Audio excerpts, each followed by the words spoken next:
And now it is my great honor. This is kind of like a dream come true for me. I've been a Unity junkie pretty much all my life, since really the 70s, but I was a Methodist, so I was on the side, you know. But, of course, Reverend Jim has been a writer and speaker in the Unity movement since then, many, many years. He's written 13 books. This is really wonderful. And I'll tell you, this book, The Gathering, oh my gosh. Dawn is selling it in the bookstore. She got her tape fixed. It's wonderful. It is my honor to welcome to Unity Myrtle Beach, Reverend Jim Rosemergy.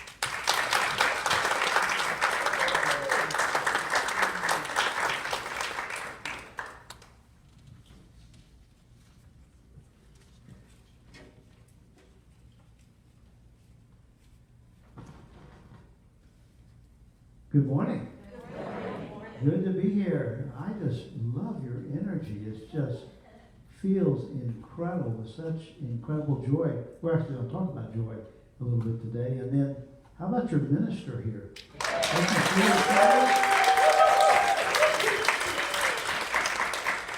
And we're staying out by Salem Road.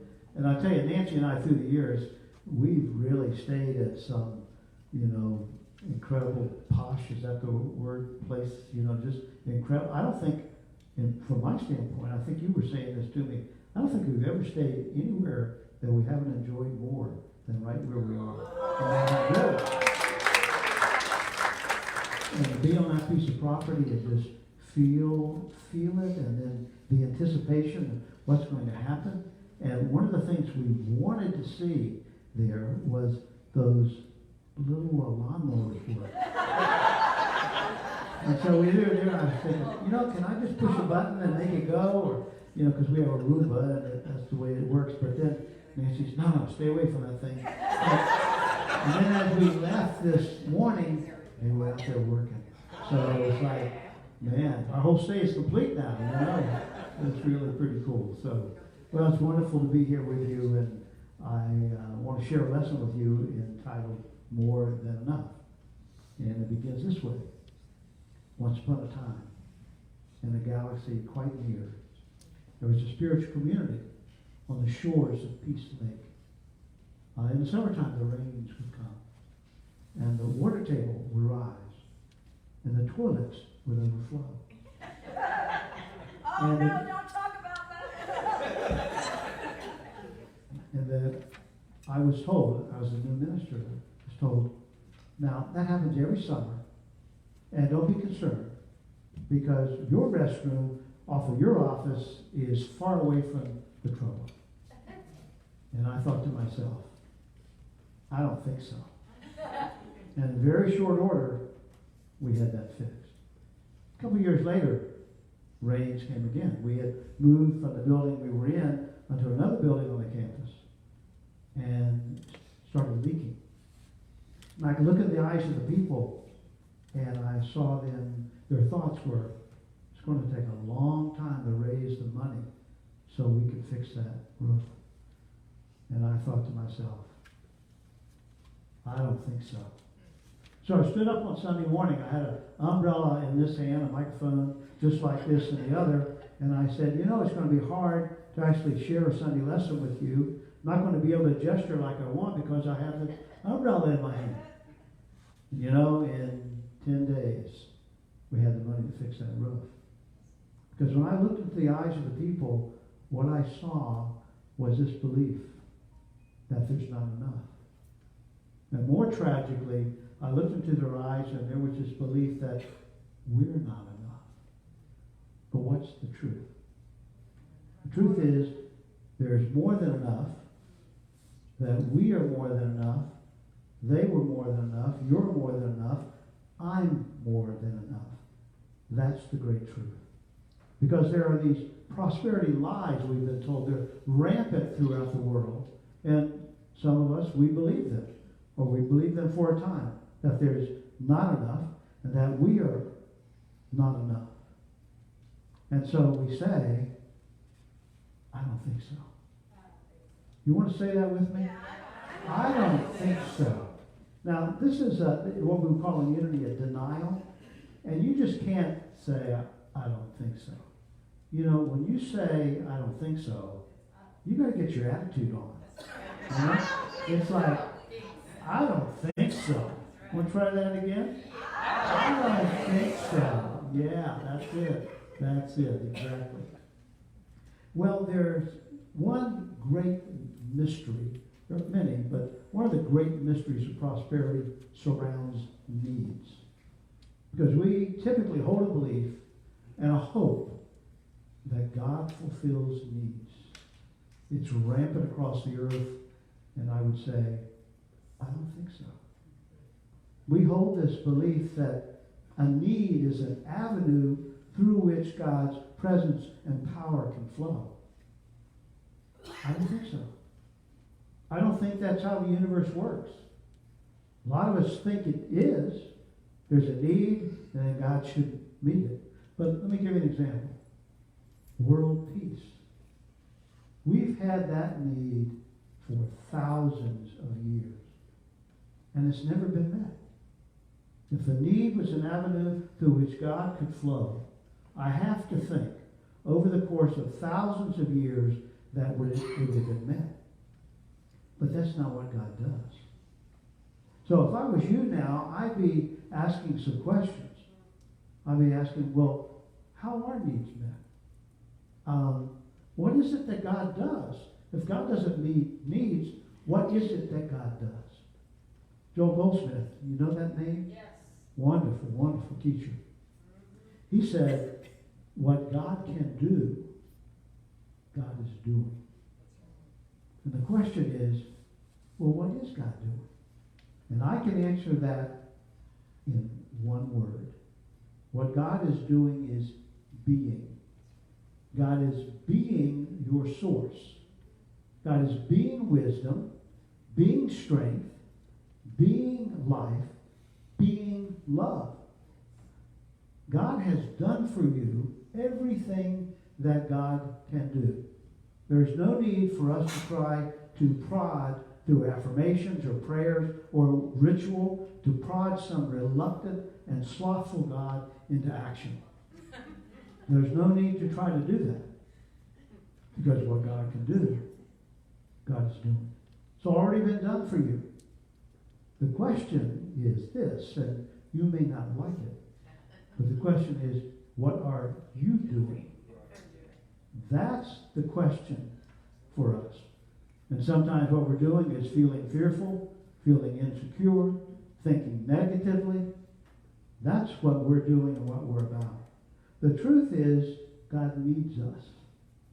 We're part of the creative flow. And God has got to move through us because God's being the source, being love, being peace.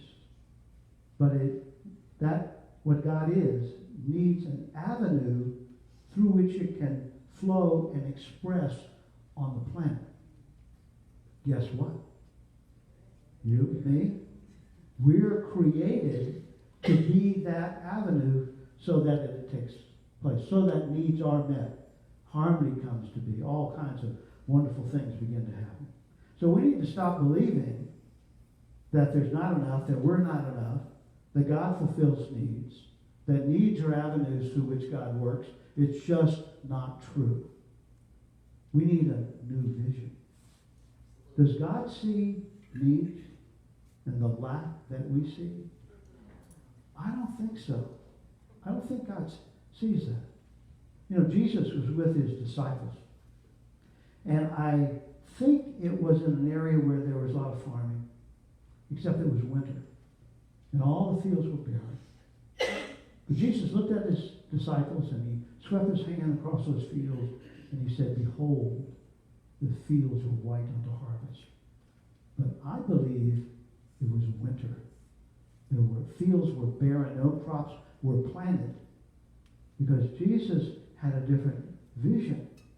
He could see potential. He could see the possibilities. And that's what we must do. When you believe there's not enough, what do? You can give up. You can hold on to what you have, don't you? If there's not enough, you hold on to what you have. You hoard what you have. You fear tomorrow. Why? Because when tomorrow comes, there's not enough. When you believe that you're not enough, what do? Little. Not much. And you give little because you judge by appearances. You believe that when I give, this is the way it appears. When I give, I actually create lack. That's what the appearances are. Isn't that true? Isn't that the way that works? I'm wondering, who deserves a $50 bill? Me. Who deserves a $50 bill? Your hand came up first. Now, yeah, that's a good answer. But your hand came up first. Come on up. I'm going to check this out, see if this is real. Is this Diva? Yes. This is Diva. I asked her if she was a real diva. She said she was. Well, it's a pleasure to be here with you. So here we go. That's yours. Does that look real to you? I think so, Yeah, that's a grant on the front, I think. Okay. So that's yours. Thank you. You can have it. Oh, wow.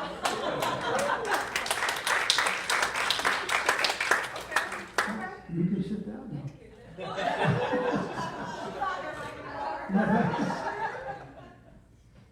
So let me ask some questions out of that illustration. Let us know when you want your slides. Oh, okay. Well, actually, I should have been doing that all along. So don't worry about it. We'll just let it go. So let me ask some questions. First one is, why wasn't everybody's hand up? This is a Unity Church, right? That's right. You guys are getting ready to embark upon a building project. And I said, who deserves a $50 bill? Everybody's hand should have been up. Some of you by now realize that I could have had my arm propped up by somebody. And your hand would have never gone up. And maybe that's a point of growth for you. So that's one thing. Why wasn't everybody's hand up? How do you expect to experience the richness of the kingdom of God if you don't deserve a $50 bill? That's the first question. Second question is, who demonstrated prosperity? Did Diva demonstrate a $50? Or did I demonstrate $50? You see, the mainstream of thought is you demonstrate, this is a new thought, it's in Unity, you demonstrate prosperity when you get something. You get $50. You get a new job, you get a healing, you get a car, you get some land for a new church. When you get something, you demonstrate. That's what we're told. We need a new vision. Demonstration is not giving. It is giving. That's what it is. I wonder if that became the framework for us. What kind of a change would that make in our lives? So that's the second question. Third question is, am I less because I gave away $50? Am I less? Chances are I could actually be more. But, I came in here and I have, certain assets, and I gave away $50. So do I have less assets now than I did before? No. So by giving $50, I haven't created lack in my life? Is that what you're saying? I have not? I think you're right.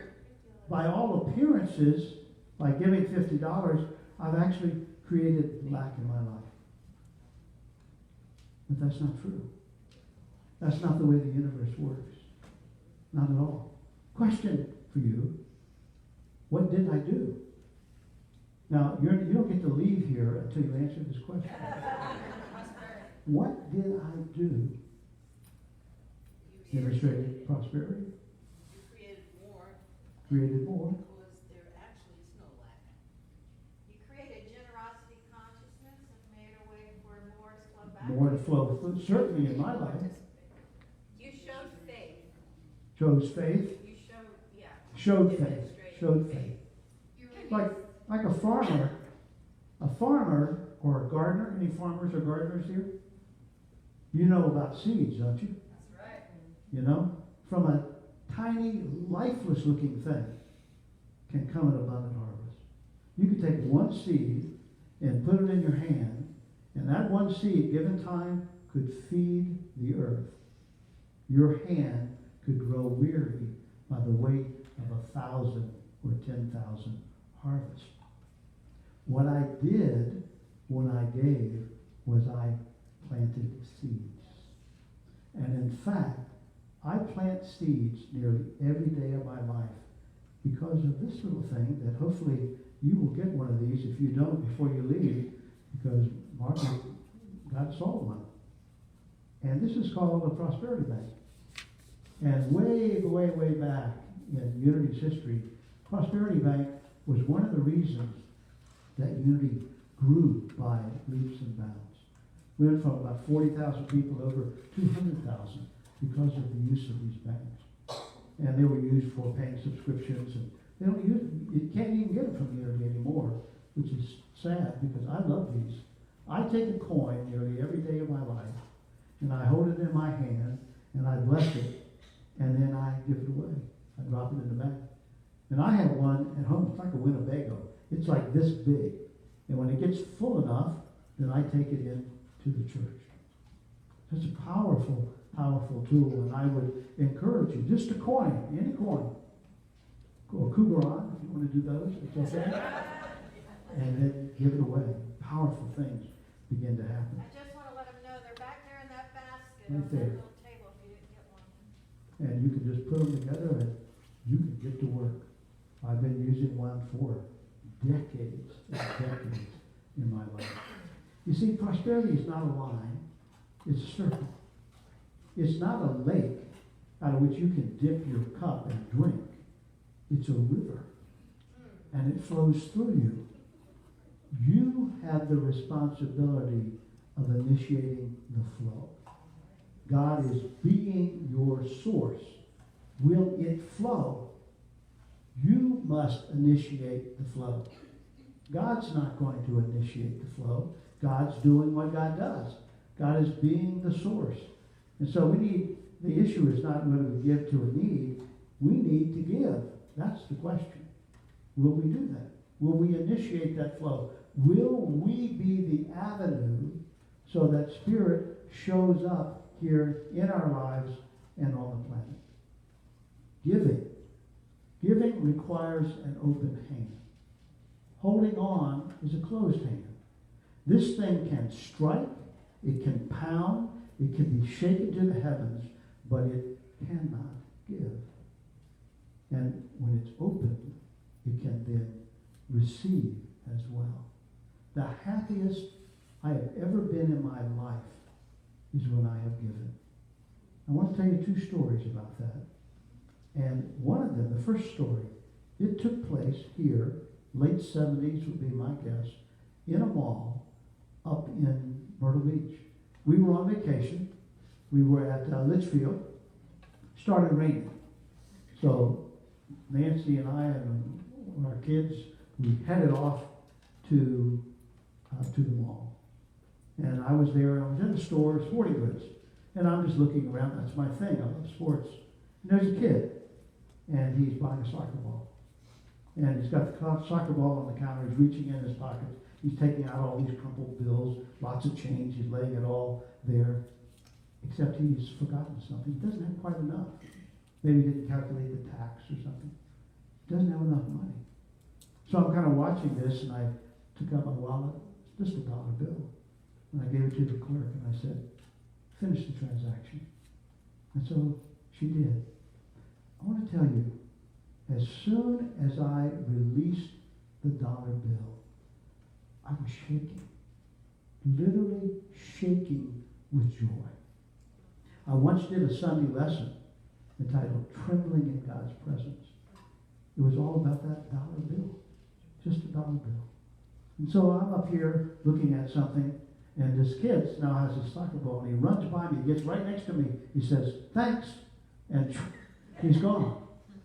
And I've wondered since that day, was that a real kid? Was that a kid, or was I entertaining an angel unaware? Because it was an opportunity, I took it, and I was just trembling, shaking with joy. So that's one story. Let me tell you another one. It's similar, but it's different. In 2004, a call went out from our world headquarters for a man named Carl Ozier. He needed a kidney. Things were getting very serious for him. And so Nancy and I saw that. We talked with one another and said, we're donating a kidney to Carl. And so we entered into the process, and there were a few other people that did likewise. And then they started zeroing in on me because we were closest, and my blood type supposedly was O positive. I'll tell you about that in just a second. And so they were, they sent me the things for blood tests and urine tests and so forth, and I was filled with joy, just overflowing with joy. And Nancy was saying to me, what is wrong with you? I was bouncing off the walls. And I said, it's because I'm so filled with joy and ecstasy to think that I could perhaps be able to do this thing. And so the decision was made. And let me tell you, the nurse calls up and she says, things are really looking good. I think we got a good match here. But she says, your blood type is not O positive. That's what was on my dog tag in the Navy. And I said, well, what is it? She says, it's A positive, and it just happens to be Carl's blood type. Not only that, you have two antigens that match up with his. I don't even know what an antigen is, but he had a bunch of them, and I had a bunch, and two of ours matched up with each other. And so we took a page out of Myrtle Fillmore. You know the story of Myrtle's healing at TB, and her approach to it, her healing technique, was to assume that there's an intelligence within the cells. They do a lot of smart things. She was an intelligent woman. They would be able to communicate. And so she started blessing and talking to the cells of her body. And they responded that she was healed. So what I started doing with the same assumption, started talking to my kidney and saying it was going to be leaving my body, and it was going to be entering into the body of another man, and he was just a wonderful person who was involved in the service of humanity. And so I was talking to my kidney, and Carl, unbeknownst to me, he's talking to his body. He's preparing the way. He's saying there's going to be something's going to be taken out and something's going to be added. And so we got together the day before the operation. We sat down and we talked about what each one of us was doing. And so the day of the operation came, and Carl was with Nancy. I went in first. And then, as though the kidney was removed, and then Carl went off, and then the kidney was plumbed in to him. Now, let me tell you the way that usually works. Usually, when there's a new kidney plumbed into a body, it takes 24, 48 hours for it to actually start working. Because the new kidney gets in there and goes, where am I? This does not look familiar. It's traumatized. Well, I've been talking to my kidney. So when they plugged it into Carl, guess what? It started working immediately. Wow. Yeah, it's incredible. So here's my question. In each instance, a dollar bill and a body part, incredible joy, ecstasy, bouncing off the wall, shaking kind of joy. And they were very different than what was given. And yet that was the feeling. Amazing. The common ground was the giving. And the joy was the common ground. In some ways, the dollar bill is more profound than the kidney. You understand? Can you understand that? Just a dollar bill. And yet, this. You got time for one more story? Yes. Okay.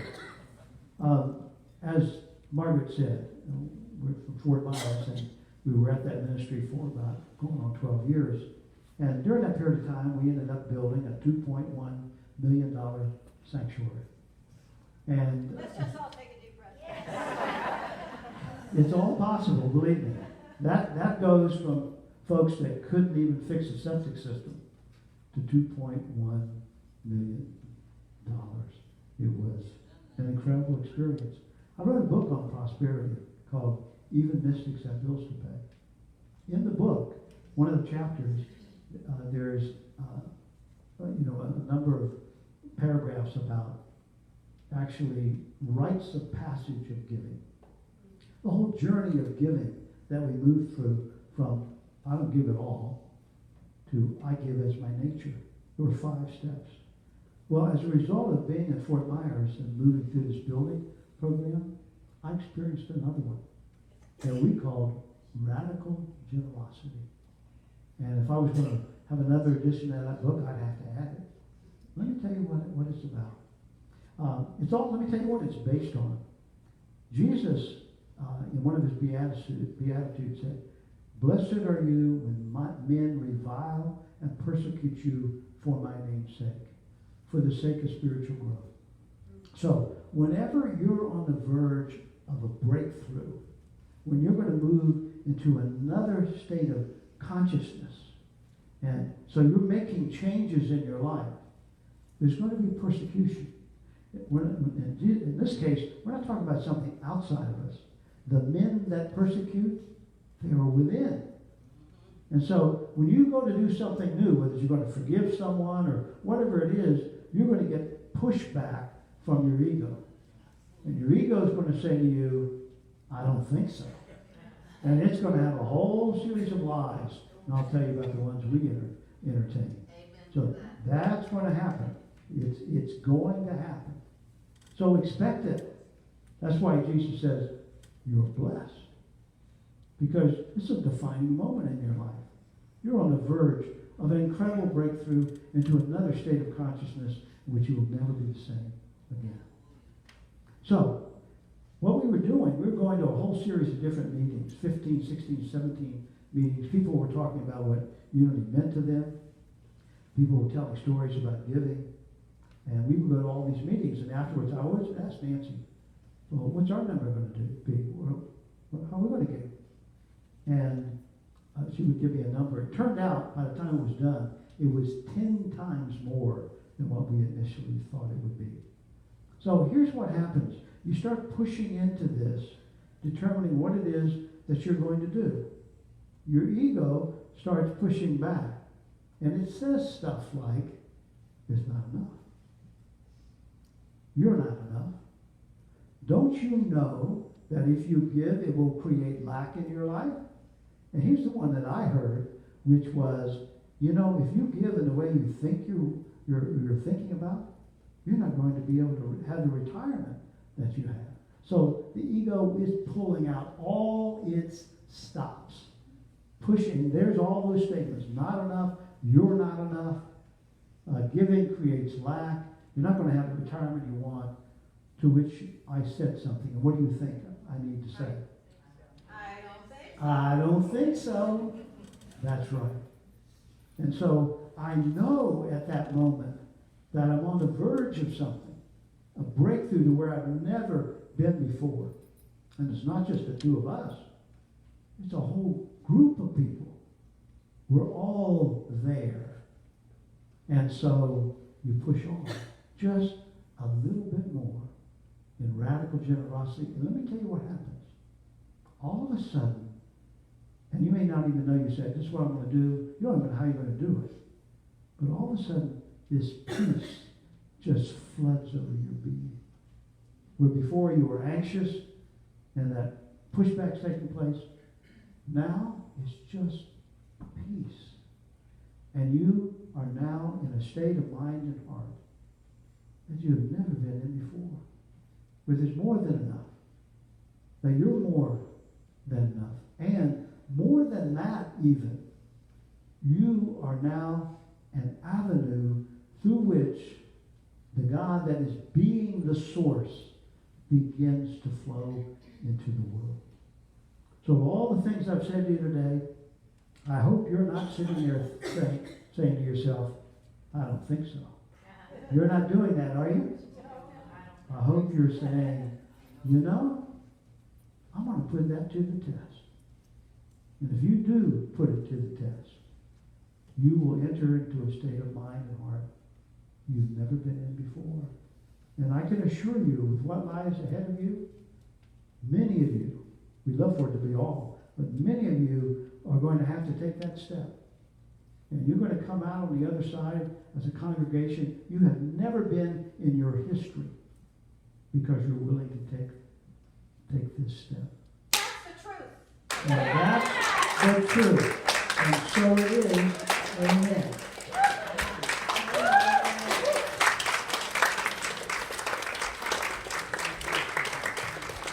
Wonderful, wonderful. Thank you so much. Isn't it wonderful that part of Reverend Jim's stories has to do with Myrtle Square Mall? Isn't that And I would like to say, here I stand, so proud to be platform leader today because I am chairman of the Unity Myrtle Beach Generosity Team. And I know that almost everyone in this room is so inspired by thinking about generosity that they're going to come to me after service today and say, I wish to be on the generosity team too, so I'll be here. Yes. So now we're going to do our song and doing the meditation. Oh. I'm so happy to be. I'm so happy to be taken out of the norm so that I can enjoy the meditation more than I There am. you Now go. we're going to do our song and go into meditation.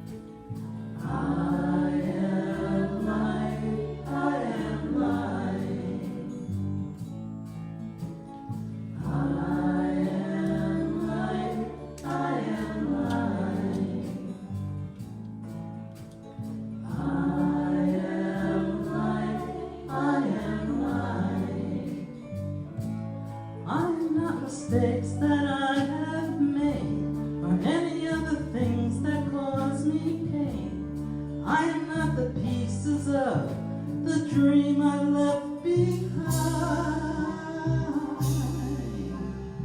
I am light, I am light. I am light, I am light. I am light, I am light.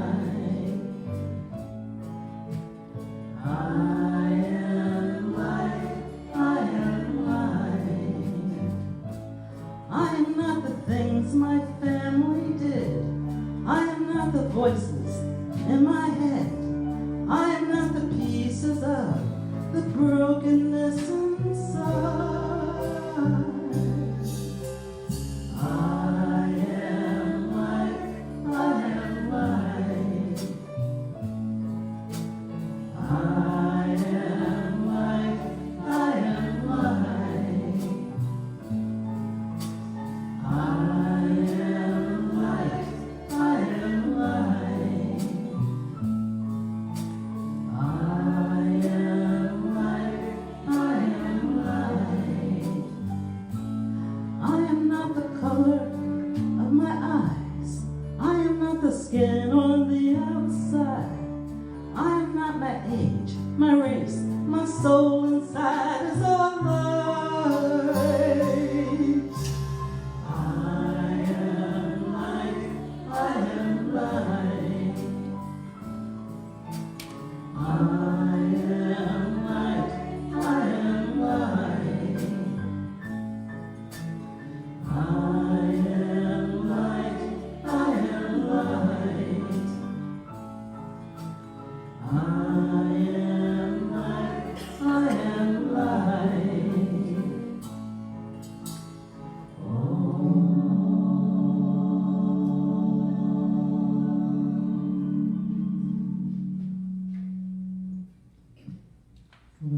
beautiful music drifts away from us. Take a deep breath.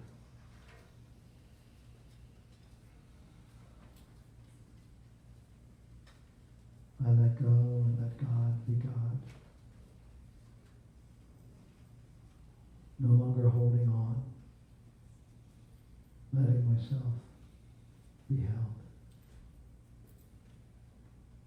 but grasping. My hands are open. My heart and mind.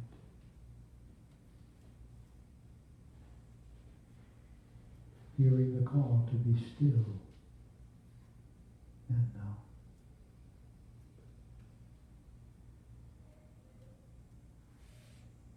Calling out the name of the one I am. Like a child speaking his or her first words. I am. I am what I am. I am what God is.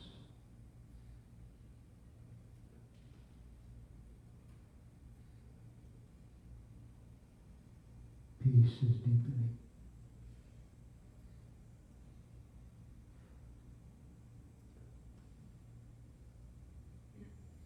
Discovering that God is being my source, willing to flow through me into the world, whispering, open your hand, open your heart, open your mind.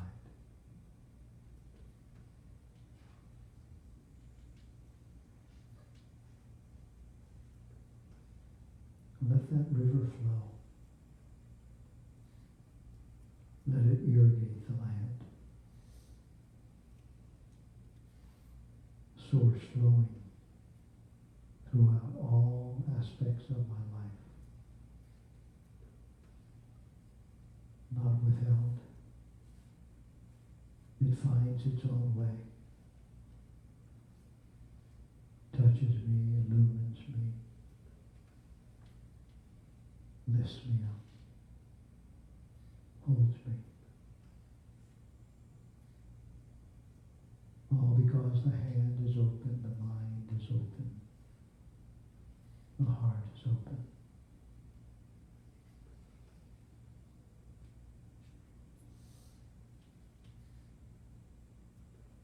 With every breath, the river flows.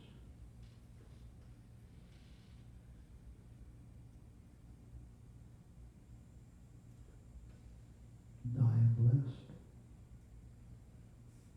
and a blessing.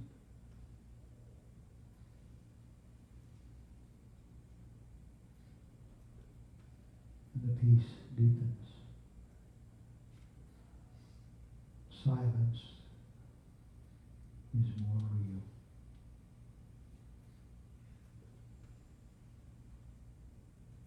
It's calling to me. Peace, be still, and know that I am God. And so I rest in the silence for a few moments, just savoring what God is, and what God is doing, being all that I need. In the silence, I rest.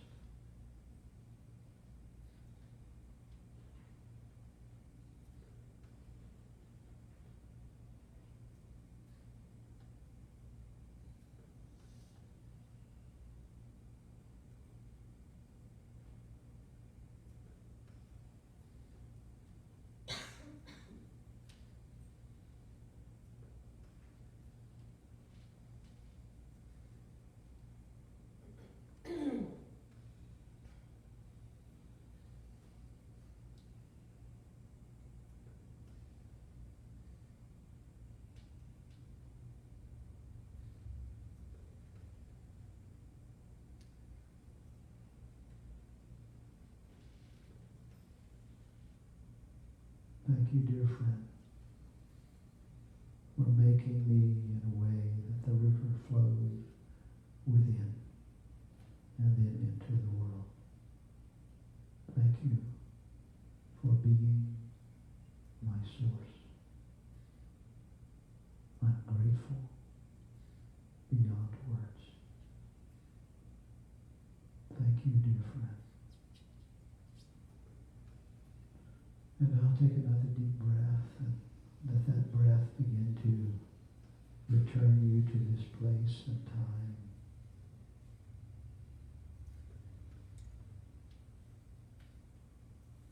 And then let your attention be behind your eyes to open them just enough to see light and form. Close them again.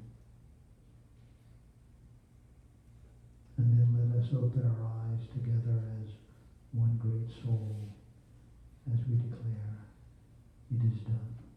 Together, it is done. And so it is. Amen.